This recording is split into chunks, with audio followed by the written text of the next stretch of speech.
What? Hi, Merch Money. Yes, we are live. We got Rachel Miller with us, aka Moolah Marketer.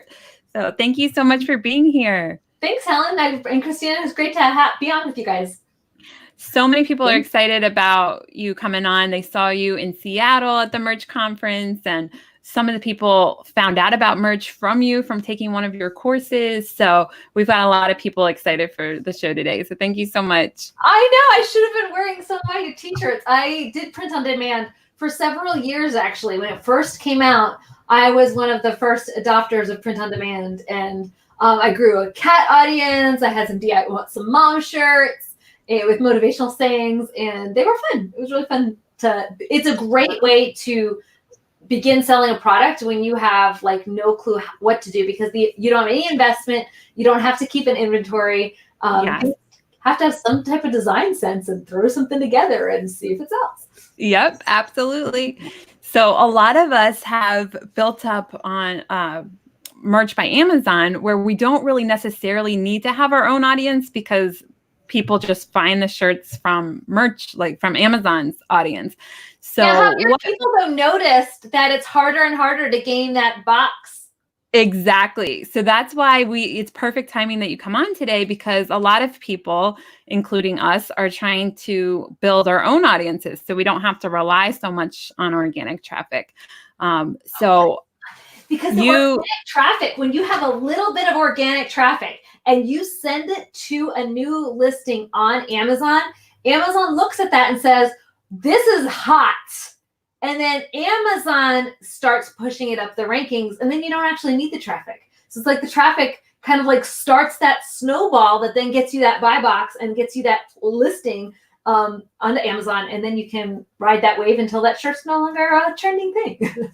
Exactly. So first of all, guys, if you are not in Rachel's Facebook group, definitely join it. It is linked below. Moolah Marketer. I've been watching her videos all day today, and I'm like, oh my gosh, there's so many things I need to change and work on. So definitely, before we get too far, I want to make sure you guys do that. But tell us a little bit about when you were starting print on demand. How did you start to build an audience for print on demand? I didn't start print on demand until I had an audience. So I know that that's probably opposite what a lot of you guys have done. You make the design and then you post it and then you see if it sells. Whereas what I would do is I built an audience of people, and then I asked the audience, what kind of t-shirts would you sell? If you could have any slogan on a t-shirt, what would it be? If you had a shirt that was you, that screamed you, what would it say? And they would literally tell me, and then I would put it on a shirt, and then I'd link the shirt up, and it would sell because it was their idea. And that's how I grew. I used my audience, though, to come up with my shirts. So I came about it from a different angle. And today, I grew that audience really quickly. With under $5 a day, we grew it to 100,000 in just a couple of months, like under a year. Unbelievable. Guys, get something to write with. Write down today. This is so much good stuff. Monty's saying Moolah. Yeah, everybody loved. Oops, sorry, I clicked the wrong one. It wasn't just me, though. We've had people, Monty, I know Monty. We've had people in all niches replicate that success and even take it further. So yeah, it's been cool. And it's kind of feel funny because I'm actually not in that cat space anymore. I still have the cat audience, but I'm trying to get rid of it, to be frank. Cat people aren't my people. No, I know, it's just I built a really crazy cat audience, and sometimes they get like really crazy. And being that I'm not a cat person, I'm having a hard time connecting with that sort of brand of crazy, which is I made happen, but maybe it went farther than I thought it would go. They love their cats like so much. I know. That's why it's like I love print on demand, so I'm sticking with this. It is hard if you're trying to build a page that you're not passionate about. It's like, pick stuff that you're passionate about. But yeah, so I'm looking to sell it. Perfect. Well, and that's what people can do, guys. If you build your own audience, you can sell it. Yeah. I don't know if you guys know this. I've bought and sold multiple audiences. So that's actually, this is not the first audience. I think it's the fourth audience I've sold. And I actually have 4 people that are interested, but none of them really like made me excited. So we'll see if maybe my brother will come through. Nice. Okay. Speaking of brothers, my brother's watching. Hi, Nathan. So, all right, well, let's start from the beginning. So let's just assume that there's a lot of people that have, maybe 100, maybe 1,000 shirts on merch. And now they're like, okay, I kind of understand this print on demand thing. How can I start to build an audience? What is the first step? Like if you have a brand new page, what is some like advice for beginners? Like what are the main things to think about when you're building your first page? You need to zero in on a niche. So look at your shirts and decide which ones are selling the best. Which ones do you have multiple shirts that are selling? So it's not like this one outlier is selling a ton, but you've got a lot of shirts that all have the same type of topic and they're all selling a little bit. So that's another thing. I look at either the outlier that's going crazy because that's got demand and it's got passion and fervor with it, or the one that there's a lot of shirts that are selling in the same space and they're sort of selling, but they could do better. And then I pick one of those and I zero in on just that audience. And I don't try to build two audiences at one time. So I noticed some of the issues we have with people that come to us from print on demand is that one, they don't know what their niche is. So they're trying to serve everybody, and then everybody don't want your t-shirts. It's a certain person that wants that specific shirt. So you want to focus in on that person. So one, they try to focus on everybody. And then the second one, oh my word, it left my head. The second issue. So first they try to focus on everybody. And then the second one is that they start with, let's start with the t-shirt, and it's hard for them to expand out because they start with just a single t-shirt. Perfect. I think a great part there. What in the world? Two very good points. And then I love how you talk about, I just watched a video today about a bumper sticker. And I think that is really helpful for narrowing down your niche and really understanding what you're talking about with a niche. So can you explain that concept of having a bumper sticker? Oh, you guys already get this because you guys make t-shirts. T-shirts have slogans and slogans that people wear. So exactly. But all people don't think of it like a bumper sticker. Think of it as what is my t-shirt saying? If my Facebook page was a t-shirt, could they read it? Would you put 15 clip art things on a t-shirt? No, you'd put one. And you'd have how many words? Less than 3, right? 3 max, maybe 5, right? You keep them nice and tight.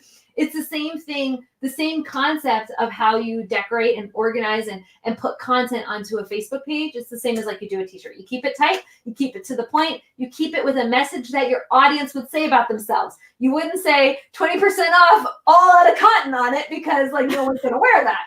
Instead, you say, Packers fan or whatever, hashtag Packers fan.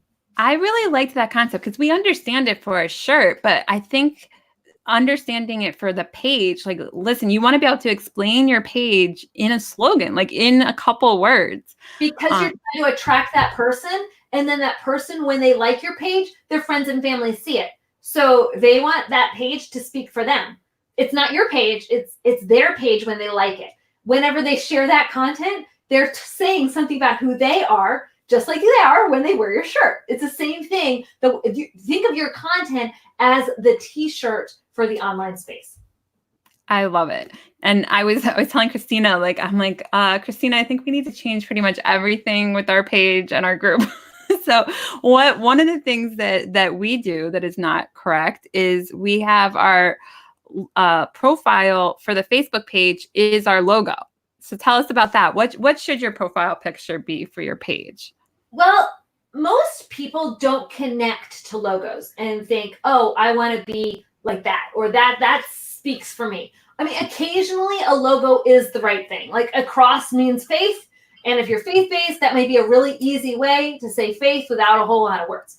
But for the majority of us, merch money, we don't necessarily know what that means with a logo. I haven't seen your logo, so I don't know. Yeah. My guess is that your logo is not super clear, merch and money, because then you'd be infringing on Amazon's trademarks and you'd get in trouble. And so my guess is it's not super clear that it's about merch. Now, if it is super clear about merch, then your merch people might connect with it, and that might be perfect for them.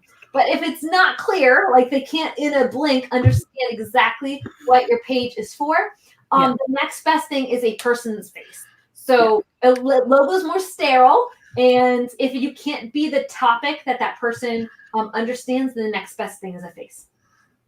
Perfect. And then I like how you said there's 4 spots. So it's the profile picture, the cover, and then your actual content. So your name, your profile picture, your cover, and your content. All of those, they aren't about you. They're about your reader. So whenever you put it together, think, how can I make this speak to who my reader is? Are you guys getting all this? It's a lot of good stuff. Yeah, so an example of that would be if you're selling t-shirts for dog owners. Yours would be, I love my Labradoodle.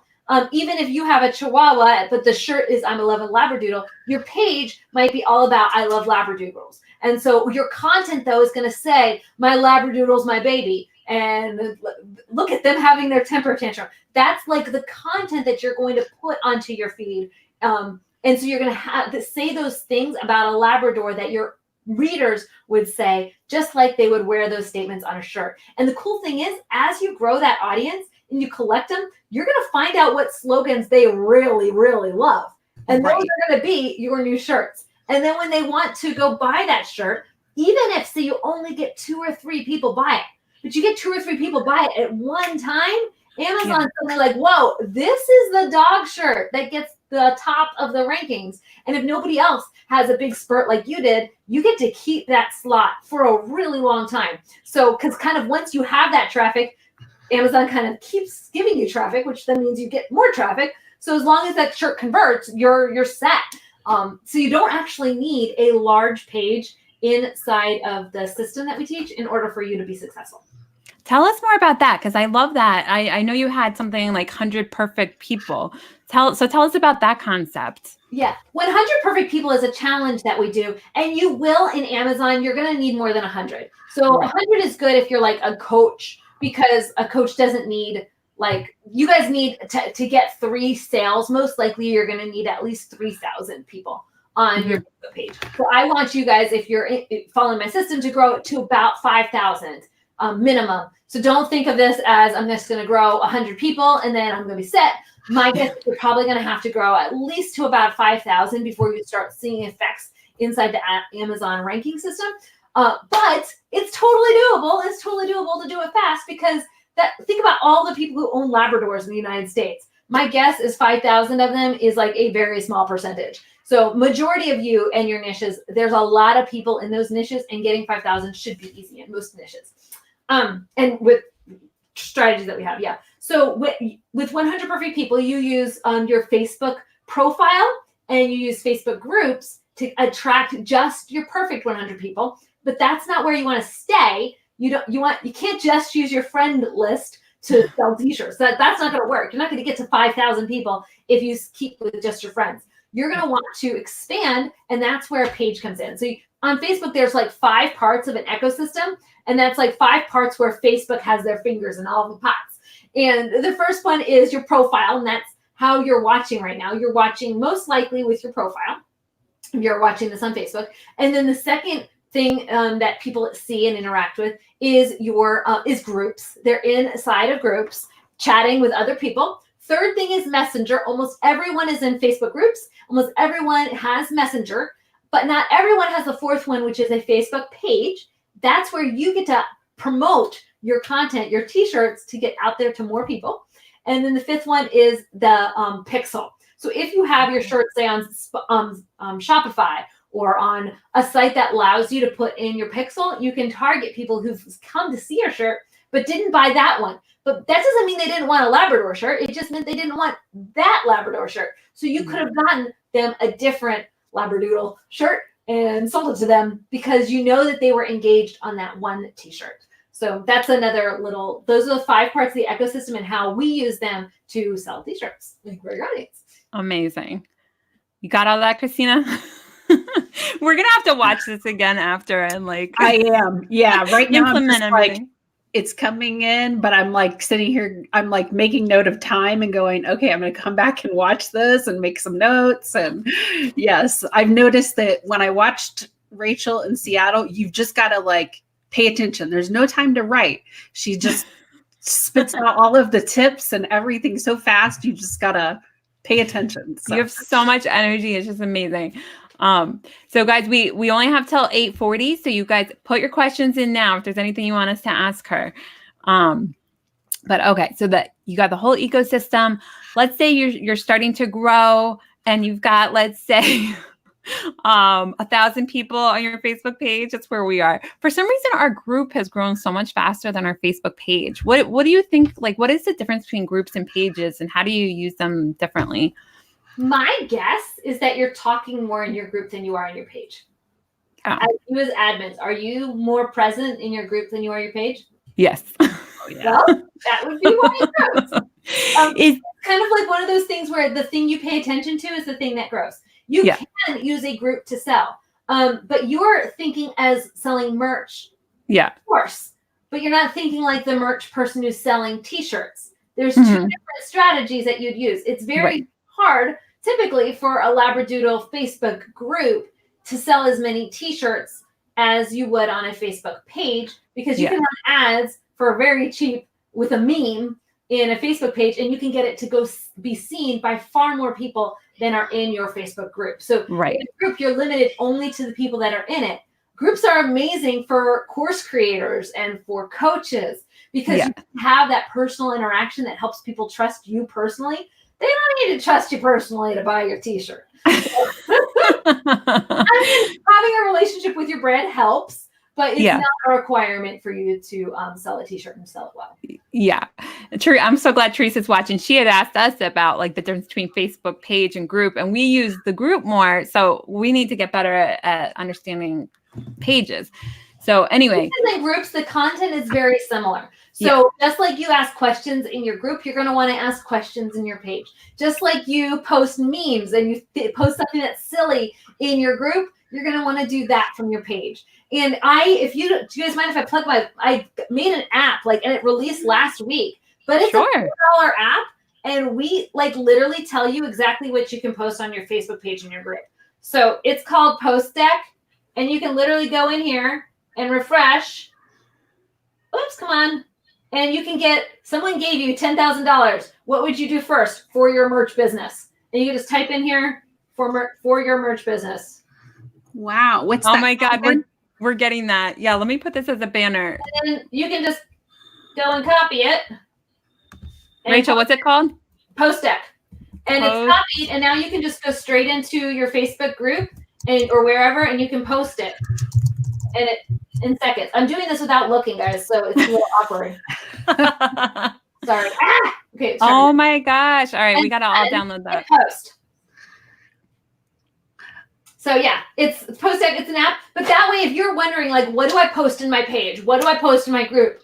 We kind of took all that stress away from you, and we gave you all the ideas. And those ideas we got from 42,000 other businesses. So we went and saw what were the best posts that were being made, and we swapped out the words and plugged in where you would say merch. Instead, you could say typewriters or Labradoodles, or they got the links that you fill in, and you're off to the races. Amazing. Yeah. So the posts like that are great, and then memes are great. What else is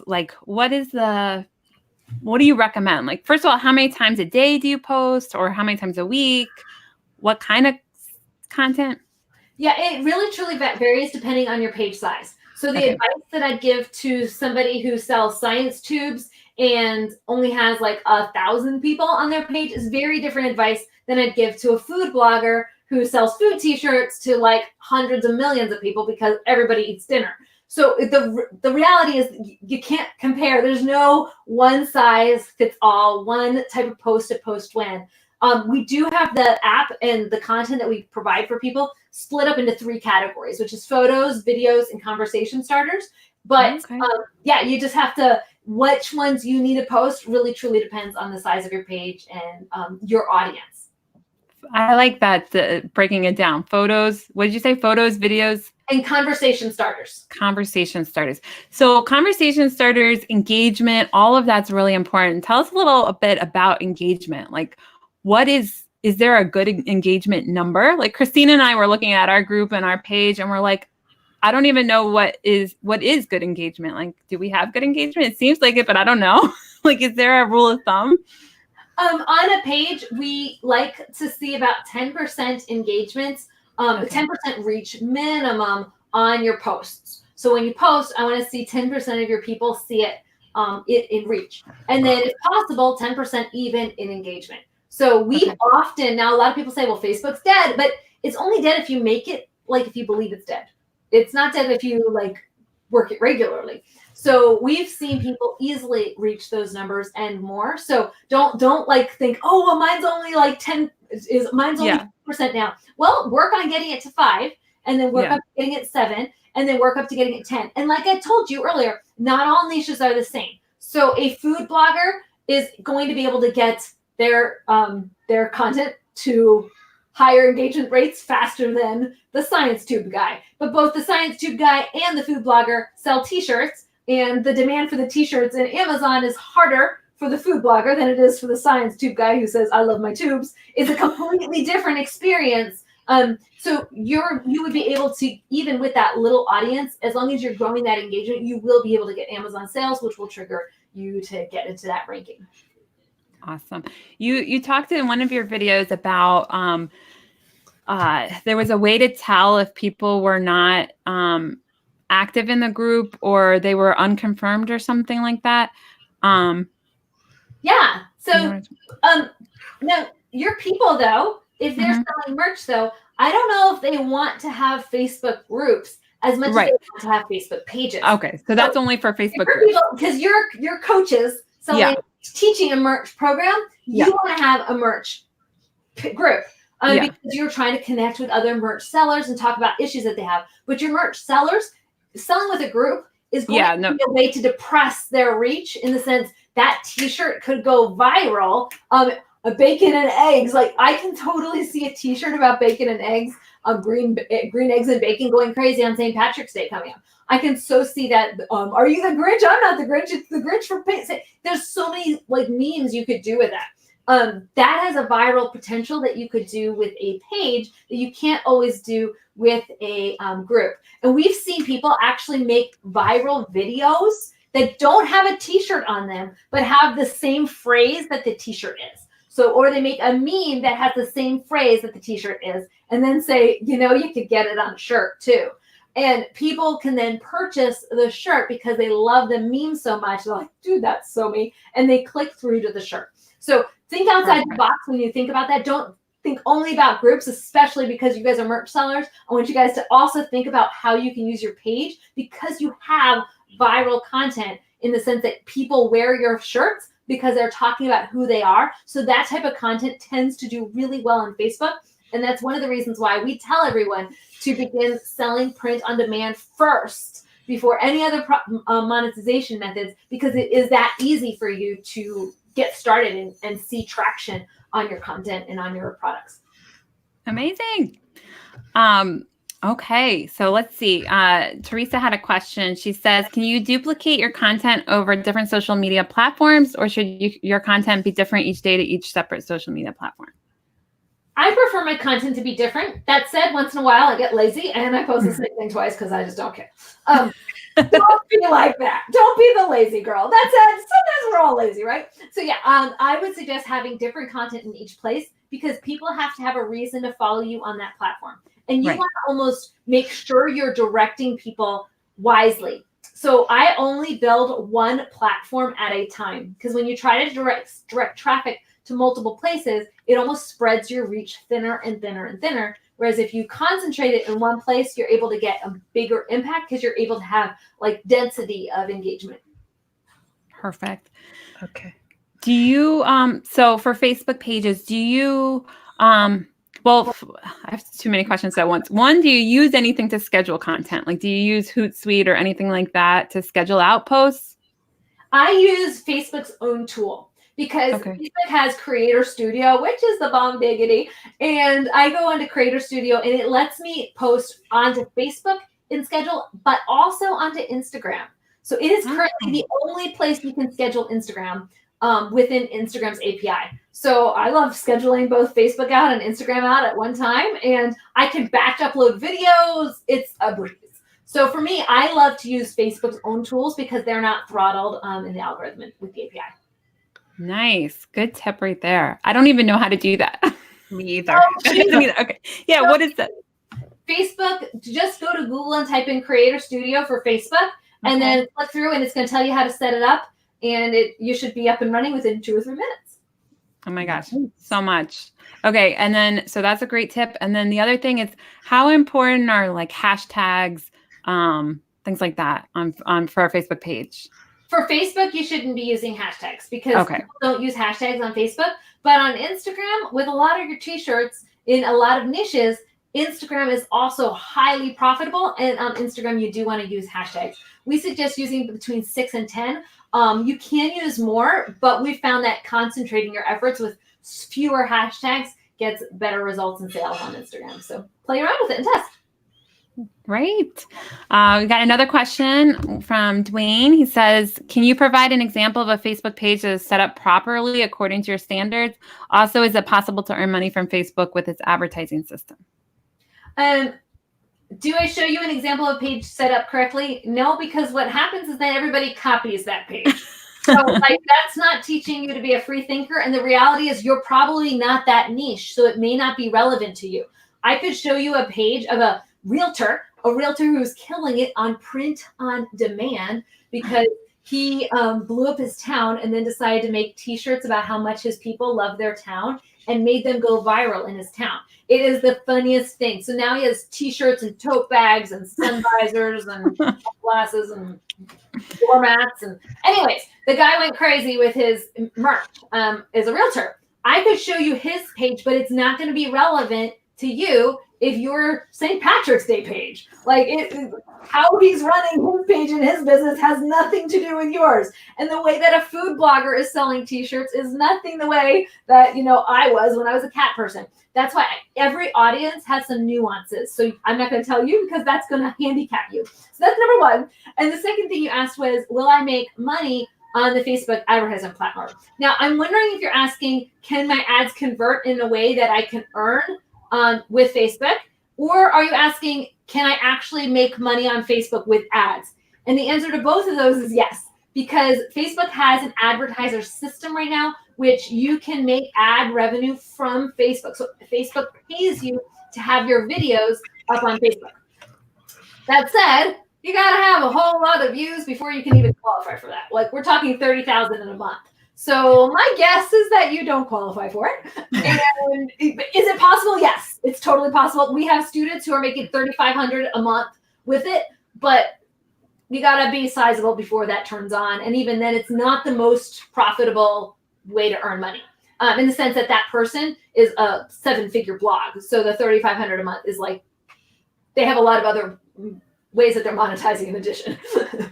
And Dwayne, I would just say to follow in the description, we have her Facebook group and page. I would follow that. You'll get all kinds of tips. 2,000 businesses in there. So you'll find somebody similar to you. Okay. So then the other question you had is, are ads profitable? So is the advertising system profitable? And yes, it is. Let me see if I can pull up her face. Oh, she's way over there. But Wendy, I have a wall of wins here, guys, where I have their pictures up.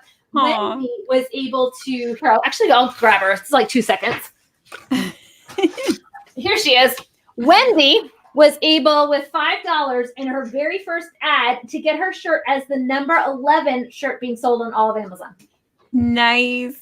So in the women's space, one $5 ad, because she was able to get a batch of sales at the one time right before, I guess, other people it went up to the ranking right before everyone goes online to shop. And then other people liked it and her shirt converted. And next thing you know, it was the 11th selling shirt for all women across all of Amazon overnight.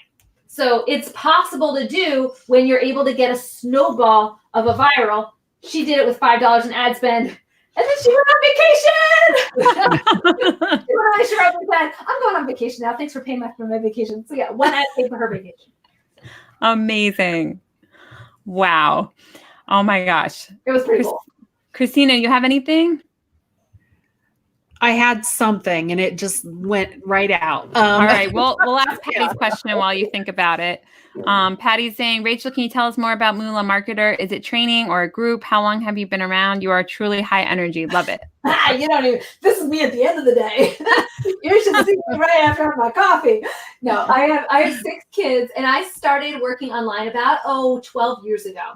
And I started just as a blogger, and I needed to basically, we had a shortfall in my husband's income, and we needed about $400 a month to be able to like pay the bills, because we were just behind on everything. So $400 a month, and then like probably another 400 to make it more comfortable. So like if our car broke down, that we wouldn't be like having to put it all on credit cards. And anyway, so it was really tight in there. And so I started a blog, and next thing you know, my blog grew and my blog grew. And then I started selling products with it. And then I started the second blog, and then I started a third blog. And then I had 21 private label products fulfilled by Amazon. And I had dozens of shirts up. And I asked people, and I sold like, I think I was in a MLM at the time. Basically, guys, I had my hands in all of the money-making pots. I was terrified to go back to that stage where we couldn't pay for formula, and I was begging my mom for money, and I was starting out the blog. Like I was like, I'm not going back to that stage again. So I had my fingers in all the money pots. And so I asked about 100 people in a small Facebook group if you want me to teach you how I grew my audience. And that Facebook group is called Grow Your Audience right now. You can go on to Facebook right now and type in Grow Your Audience, and you can go to the Facebook group. Moolah Marketer is my page, and you can go there and you can see the group today, and it's got 42,000 businesses. So yeah, I started it, and 47 of the people said, yeah, you got to teach me. And the other ones were all trick-or-treating with their kids because I asked on Halloween, and they were kind of pissed off that I asked on Halloween. And that's the time of the year.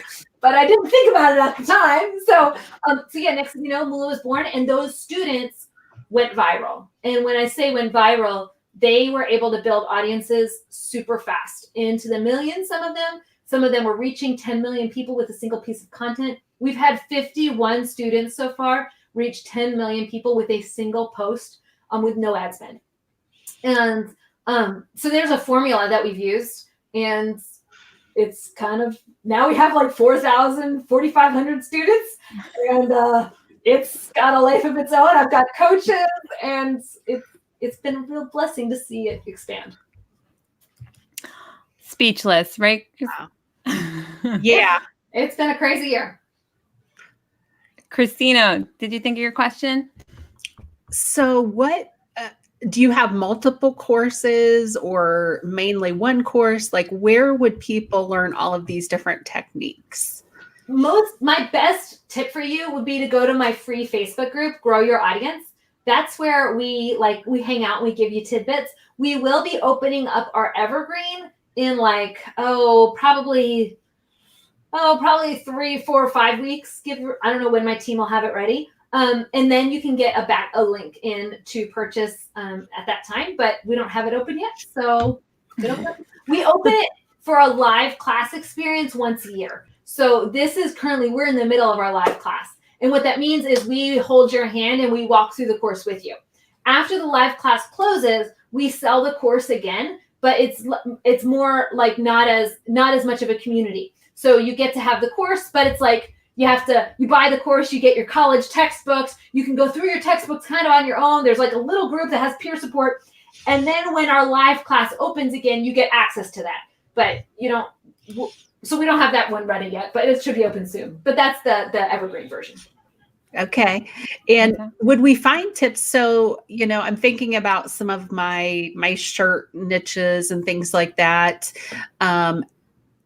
And some of them are in kind of like, I wouldn't say broad niches, but I've looked and there's like lots and lots of Facebook pages on that topic. How do you? There's lots of Crazy Cat Lady pages, and mine's called Crazy Cat Lady. I think there's like 12 last time I checked with the same exact page name. Yeah. Wow. I'm just amazed. Like, yeah, I'm amazed that it's. If it's not trademarked, go for it. Okay. Okay. My role. Yeah. I mean, trademark, and your best friend doesn't have that name. I mean, Right. Right. Wow. I like Patty's comment. She's saying that I need to have pictures behind my wall of all the people like you do. I have no clue. I've got 150, 180 of them. So these are just a few. I love them so much. This guy has 111 million reach. Wow. Amazing. Yeah. That one's all broken here. Let's see if I can get that one up. So Quandra, she has 2 million right now. They're so exciting. That's so cool. Anyways, yeah. I love that. Yes, we definitely have to do They're that. my family. I got a really cool family here too, though. Yep. Man, and that's amazing. Like, I think you're such an inspiration that you can do all this, help so many people, have a lot of your own kids too, and homeschool too, right? Is that what you? We no longer homeschool. We were homeschooling for probably 4 or 5 years, and I probably could have still kept homeschooling. It wasn't because of my business. If you guys have homeschooling children, maybe you can relate. One of my children, bless his heart, it's a Texas thing. He could not for the life of him stop. Like, math was just it was a battle. It was a battle. I was not winning. So he went to school. And I couldn't put one of my 6 children in school because I didn't get along with them. I had to put that's not a cool mom thing to do. And I had a hard time with that. So I put all of them into school. They're all thriving. And that kid's like the top of his class in math. We just kind of it is so funny how each kid is so different, because I was homeschooled as a kid, and I had the mentality that it's I got to do everything, all the work, because I wanted to make sure that I wasn't falling behind of other kids at school. And then my sister had the mentality of if I think I'll just skip work today. And so it was so different. Yes, they're all different. And it's a huge blessing though, because they get to go to school, and I was homeschooled. So I had the hard time putting my kids into school, but it's so cool. The school in our area is really good, and it lets me work, and they get to see me working. So they get to be part of it, but they don't have to be here all day. So I can be a lot more effective.